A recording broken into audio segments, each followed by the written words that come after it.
दोस्तों, पिछले एपिसोड में हमने इल्तुतमिश की बायोग्राफी कवर की थी। इल्तुतमिश 25 सालों तक दिल्ली सल्तनत पर हुकूमत करता है और मंगोलों को रोकने के साथ साथ अपने कई दुश्मनों को किनारे लगाकर दिल्ली सल्तनत को मजबूत करता है। 1236 ईस्वी में जब इल्तुतमिश की मौत हो जाती है तो उसके बाद दिल्ली सल्तनत एक ऐतिहासिक मोड़ पर आ खड़ी होती है। दिल्ली सल्तनत पर एक औरत रजियातुद्दुनिया व उद्दीन, जिसे हम रजिया सुल्तान के नाम से जानते हैं, वो हुकूमत करती है। क्या थी रजिया सुल्तान की कहानी? क्या सच में उसने अपने काले गुलाम याकूत से नाजायज संबंध बनाए थे? और फिर क्यों रजिया ने अपने ही दुश्मन अल्तुनिया से शादी कर ली थी? सब जानेंगे, बस गौर से आखिर तक ये वीडियो देखते रहिए। दोस्तों, आप वीडियो लाइक नहीं करते, लाइक किया कीजिए। आप ही के लिए इतनी मेहनत करके ये वीडियोस बनाई जाती हैं।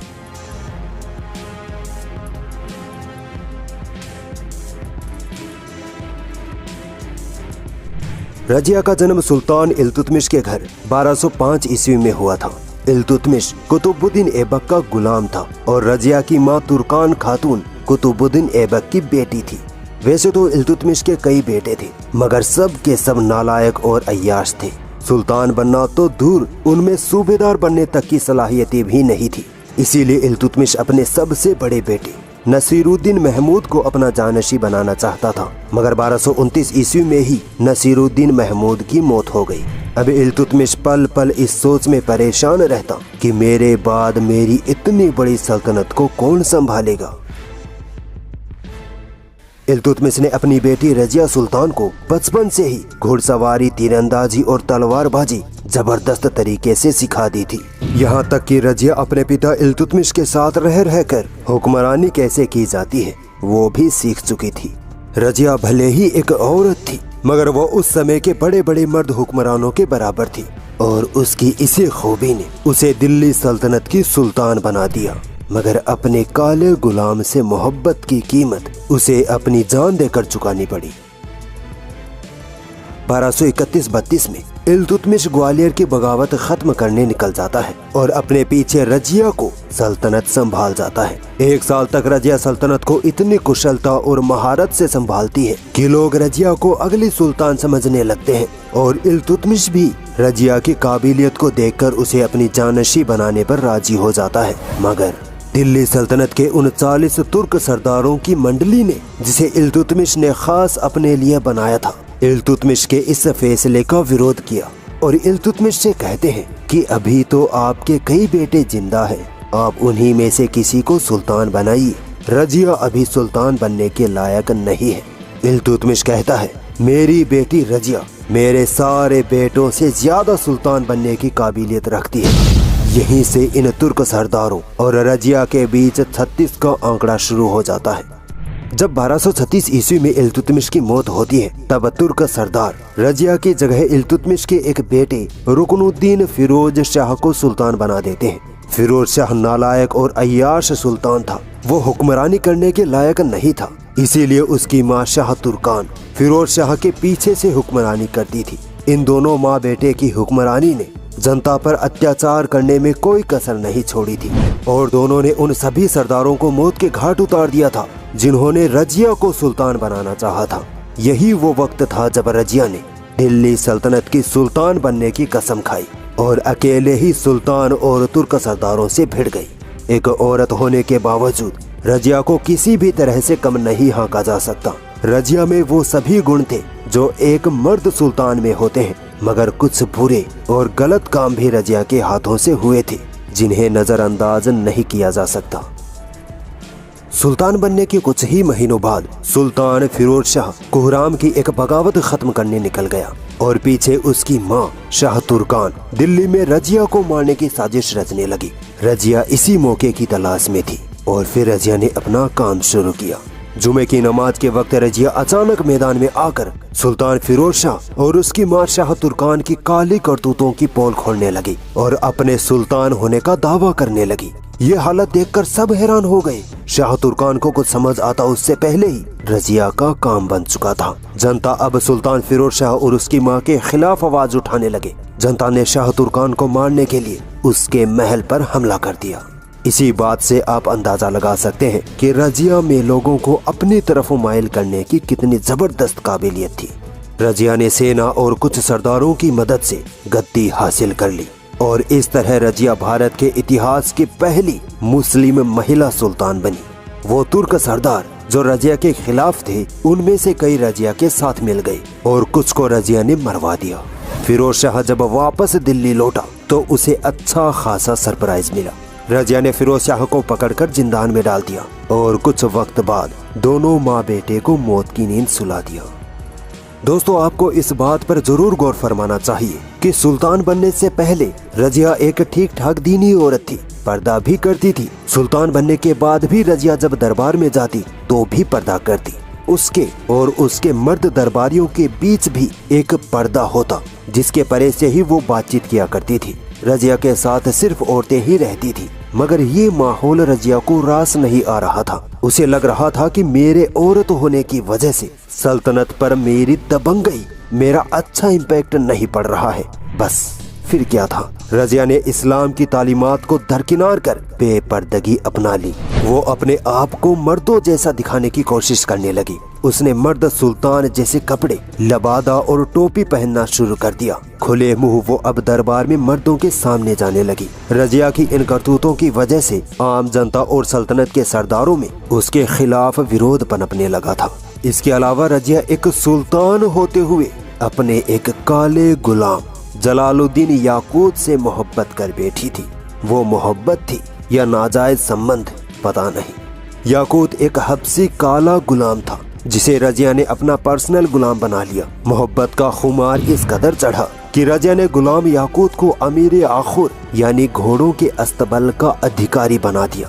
एक हबसी काले गुलाम का यूं इतने बड़े ओहदे पर फाइज होना तुर्क सरदारों को रास नहीं आ रहा था, जबकि रजिया याकूत पर और ज्यादा मेहरबान होने लगी।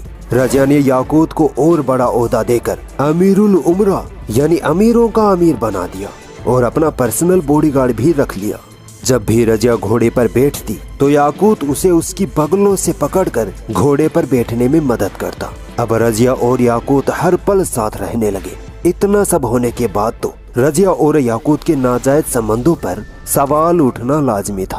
तुर्क सरदारों ने इसी मौके का फायदा उठाकर रजिया को बदनाम करके सल्तनत की गद्दी से हटाने का प्लान बनाना शुरू कर दिया।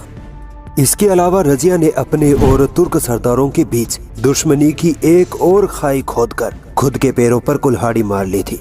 दरअसल उस वक्त दिल्ली सल्तनत के हर छोटे बड़े ओहदे पर तुर्क जाति के ही लोग फाइज थे, मगर रजिया ने तुर्क सरदारों को हटाकर अलग अलग जाति के लोगों को सल्तनत के बड़े बड़े ओहदे देना शुरू कर दिया। खासकर अपने गुलाम याकूत को अमीरुल उमरा यानी अमीरों का अमीर बना दिया था। तुर्क सरदारों की सत्ता से यूं बेदखली रजिया के लिए खतरनाक साबित होने वाली थी। तुर्क सरदारान एक हो गए और रजिया सुल्तान का तख्ता पलट करने की साजिशें रचने लगे। इन सरदारों में मोहम्मद जुनैदी नामी सरदार ने भी रजिया का विरोध किया था। जुनैदी इल्तुतमिश का वजीर रह चुका था।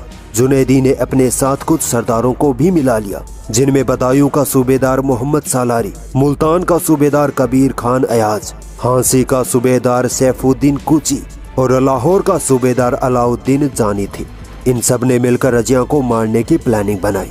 इन लोगों ने अलग अलग वक्त पर रजिया सुल्तान पर हमला किया, मगर रजिया सुल्तान के सामने टिक नहीं पाए। मोहम्मद सालारी और कबीर खान अयाज ने जंग शुरू होते ही रजिया सुल्तान के सामने घुटने टेक दिए और रजिया के ही साथ जाकर मिल गए।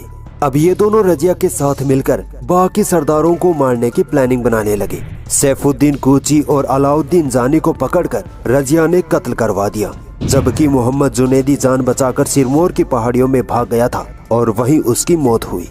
इन सरदारों की मौत के बाद तुर्क सरदार बहुत ज्यादा गुस्सा हो गए और रजिया सुल्तान को गद्दी से हटाने के लिए एक आखिरी और खतरनाक साजिश रचते हैं।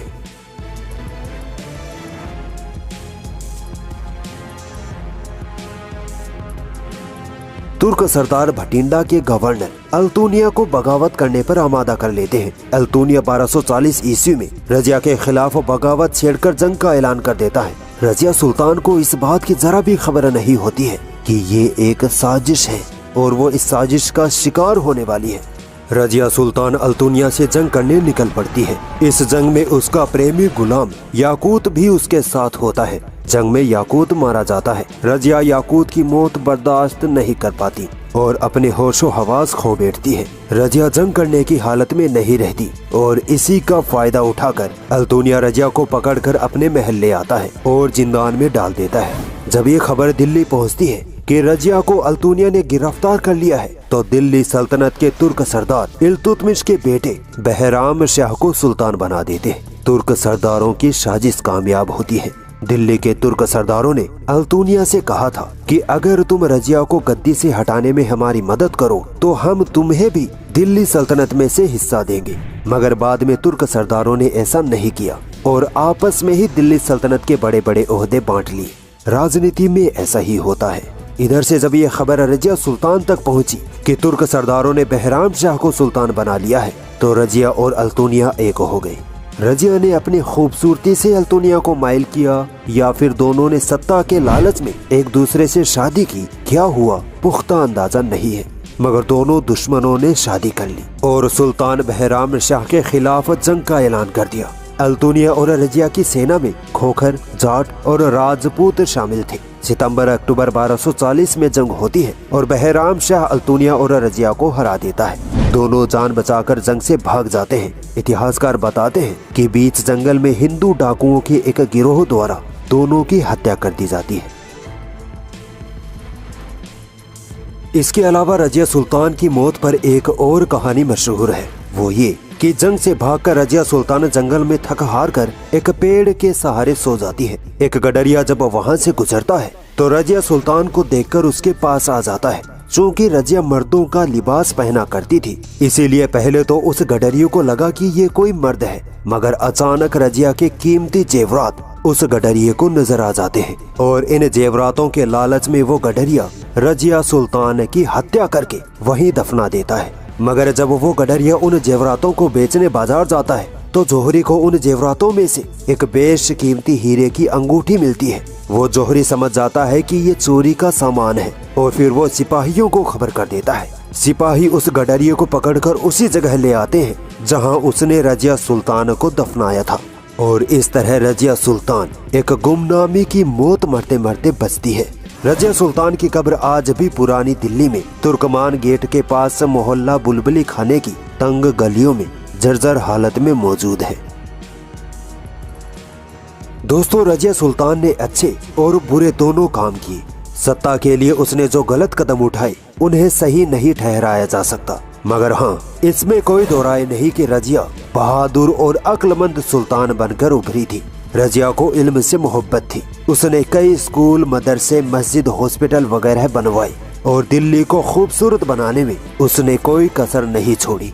रजिया के बाद बहराम शाह 2 साल तक सुल्तान बना रहा और 1242 ईस्वी में उसी की सेना ने उसकी हत्या कर दी। तुर्क सरदारों ने फिर अलाउद्दीन मसूद को सुल्तान बना दिया। ये अलाउद्दीन मसूद उसी फिरोज शाह का बेटा था जिसे रजिया ने मारकर सत्ता हासिल की थी। 1242 से 1246 तक ये नाकारा सुल्तान अलाउद्दीन मसूद दिल्ली सल्तनत पर चिपका रहता है, मगर असल हुकूमत उन तुर्क सरदारों की ही चल रही होती है। इसके बाद 1246 में आया इल्तुतमिश का पोता नसीरुद्दीन महमूद, जिसने 20 सालों तक भारत पर हुकूमत की और आते ही तुर्क सरदारों की मंडली को सीधा कर दिया। अगले एपिसोड में हम इसी नसीरुद्दीन महमूद की बायोग्राफी कवर करेंगे। तब तक के लिए